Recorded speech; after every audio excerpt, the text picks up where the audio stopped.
You wake up with time and urgent emails and deadlines breathing down your neck. And somehow you do less than ever. You sit there scrolling, stalling, telling yourself you should start, but your body won't move. Not because you're tired, not because you don't care. Something else is happening, and the quiet question forms. If I'm capable when it matters, why do I shut down when it doesn't? You notice the pattern over time. When there's pressure, you're sharp, you respond, you handle things, you even surprise yourself. But give you freedom, an open afternoon, a day with no structure, and everything slows. Decisions feel heavy. Simple tasks feel distant. You tell yourself, just start, but starting feels like pushing against fog. So you delay, you distract, you wait for motivation to arrive. And when it doesn't, the story turns inward. Why am I like this? Other people don't struggle this much. Maybe I'm just lazy. That label sticks, that IT sneaks into how you see yourself. You hesitate to trust your own discipline. You overcommit to force momentum. You rely on stress to feel functional. Even rest feels earned only after exhaustion. Over time, this doesn't just affect productivity. It affects identity. You start believing you only work well under pressure. That ease brings out your worst self. That without urgency, you disappear. But that belief is missing something important. And understanding it changes the entire picture. Here's the reframe most people never hear. This isn't a character flaw. It's a state mismatch. Your brain isn't failing you. It's offline for a specific reason. What you're calling laziness is often a brain that doesn't know what mode it's supposed to be in.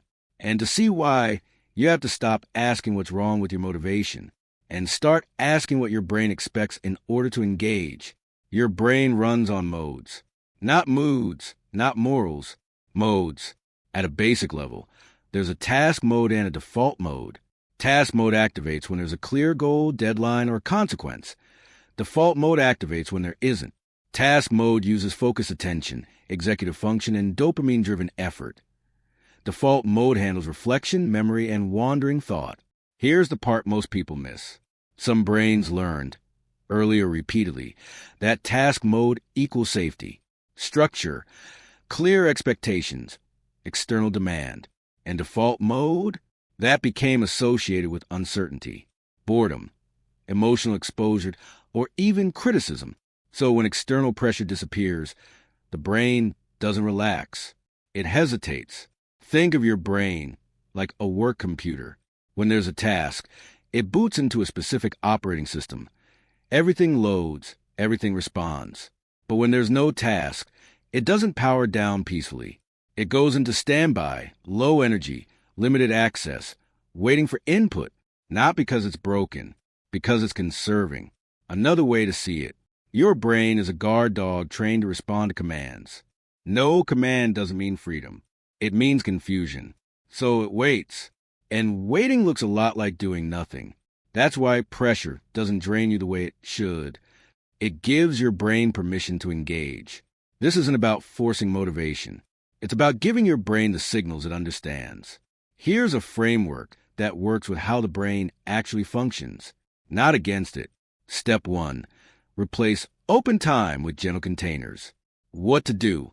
Stop giving yourself completely unstructured time blocks. Create light containers, start and end points without heavy demands. Why it works. The prefrontal cortex engages more easily when boundaries exist. That open-ended time increases cognitive load and decision fatigue. Example, instead of I'll work sometime today, you decide, from 3 to 3:30 I'll sit at the desk. That's it. No performance requirement. Just presence. What to do? Define the smallest possible version of the task. It's so small, it feels almost pointless. Why it works. Dopamine responds to progress, not importance. Large tasks delay reward signals. Small actions trigger them faster. Example, you don't clean the room. You move one object back where it belongs. That movement wakes the system up. What to do? Anchor actions to physical cues, sounds, locations, rituals. Why it works. Habits live in the basal ganglia, not the motivation system. External cues bypass the need for conscious effort. Example, You only write when a specific lamp is on. You only start work after one particular song plays. The cue does the convincing. What to do? Name the state instead of judging it. This is low activation. Not, I'm being lazy. Why it works. Self-criticism activates threat circuitry.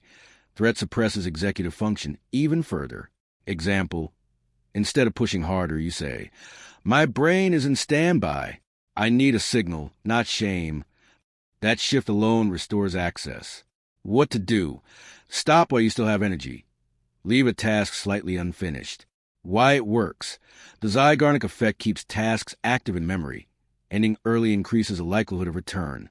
Example, you stop writing mid-sentence. Tomorrow, starting feels easier because you're already inside. Here's the model to remember. Your brain doesn't run on effort. It runs on signals.